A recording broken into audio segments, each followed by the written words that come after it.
different. Maybe autism is my superpower. Hey, Some bud. people are asking me, why do I self-talk? Yeah, they're asking a lot of questions about, does Ben still self-talk, or did he self-talk when he was younger? Because a lot of kids with autism, Yeah. if they're verbal, are self-talkers, right? Do you remember talking to yourself? Yeah. Do you still talk to yourself now? Yes. So when you were younger, do you remember what were some things you'd like to self-talk about? Yeah.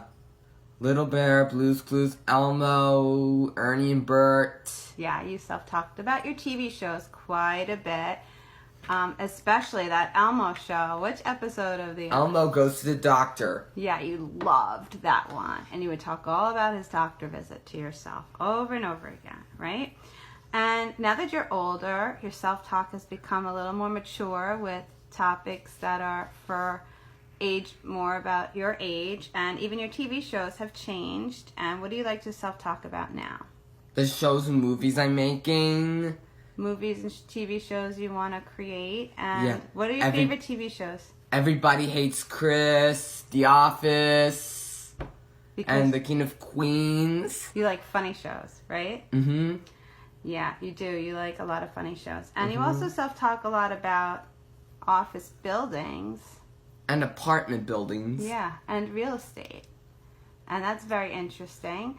But Mommy has learned over the years with you that self-talk comes about when you have different feelings.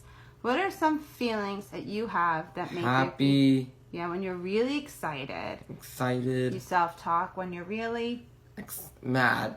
Yeah, when you're angry, you also self-talk a lot too. And what else? When you're feeling... Scared. Oh, scared? Yeah, you self-talk when you're feeling scared, definitely. And also when you're bored. I noticed that you self-talk because you find it enjoyable. How does it make you feel to self-talk? Good. And how does it make you feel good? What is it? Soothing. Oh, soothing. Good word, Ben. It is soothing. I can tell it relaxes and calms you down. So very early on with your therapies, I was told to stop some self-talking. But Mommy's instinct was maybe I shouldn't stop the self-talking or try to stop it. So there was a doctor you were seeing who was like a neuro research doctor for autism, Dr. Harry Schneider, and he validated Mommy's feelings, which were to allow the self-talk. So I wouldn't tell you to stop talking to yourself because it was helping you develop some speech. It was helping you with motor planning for speech. You were making words, which is good, right? Yeah. It's good that you were talking. Even though it wasn't conversation with Mommy, you were talking. So he said to join your self-talk. So if I heard you talking about, let's see, what was something you talked about when you were younger and self-talking? What was one of the shows again? Elmo. Okay. So if I heard you say something about Elmo, what's something you might have said to yourself about Elmo? Elmo laughs a lot. Yeah, and you would talk about his doctor visit and what was happening. Why was Elmo at the doctor? For his ear infection. Yeah, so I would hear you talking about that. And instead of saying, Ben, stop talking to yourself, I would say, tell me what's going on with Elmo. Why is he at the doctor? Does he have an ear infection? And I would try to make your self-talk become a little more functional. And that's how we worked on getting some conversation and functional speech out of you, right? So, but sometimes kids with autism talk in places that are not, they self-talk in places that maybe aren't appropriate. What are some places that are Public places. Yeah, what are some public places that maybe aren't very... Grocery stores. Yeah, church.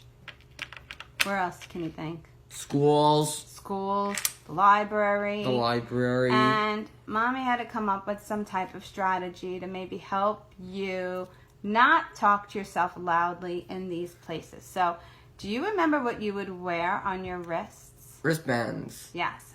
Mommy decided to try to use different colored wristbands. What colors were they? Green and red. What did green mean? You can self-talk. And what did red mean? You can't self-talk. They were like visual reminders for you if it's a good place to self-talk or a not appropriate place to self-talk. But first I had to teach you what self-talk was So every time I heard you talking to yourself, what would I say? I would say, Stop. no, I wouldn't say stop. I'd say, Ben, that's called Self-talk. right. And I did that for many weeks. And then I would say, hey, Ben, what kind of talk are you doing? And you would say, Self-talk. self-talk. Once you knew what self-talk was, I used those fans, right? And green meant green. You can. Yeah, and red meant You can't. not appropriate. Try your best not to. And that worked for you. Might not work for every kid, but it was a strategy Mommy used. And now you're still self-talking, right? Mm-hmm. You think you self-talk as much? Yeah. As much as you did when you were little? Do you think? No. No, not as much. And you kind of know where to self-talk, right? Yeah. Where do you Only at self-talk? home. You try to keep it at home. Yeah. But you still enjoy self-talk. And still when Mommy hears you talking to yourself about things like real estate, I try to have a conversation with you about it. Right? Mm-hmm. So if kids are at home and they're watching this video and they like to self-talk about their shows, what would you say to them? You can self-talk at home, but not public places. You could say, yeah, that's cool to self-talk at home. Maybe try not to do it outside of public. If moms and dads can work with them on that, maybe they can use the bracelet strategy. But what would you tell moms and dads to do when their kid is self-talking? Use the strategy. Yeah, and maybe they can talk to their kids about what they're talking to themselves about, right? Did you like when Mommy would talk to you about Elmo at the doctor? Yes. And do you like now when Mommy talks to you about the real estate? Yes. Yeah, you do. All right, so hopefully this is helpful for parents. And self-talk is a way that your child is using their motor functions and trying to produce speech. So we say it's A-okay, A-okay. especially in the house. In the house. Yeah. Hopefully you enjoy. Goodbye. And don't forget, autism is a superpower. It is, and you're building something cool right now. So we may do a building video later. So stand by for that. Okay. Bye, guys. Have a good day.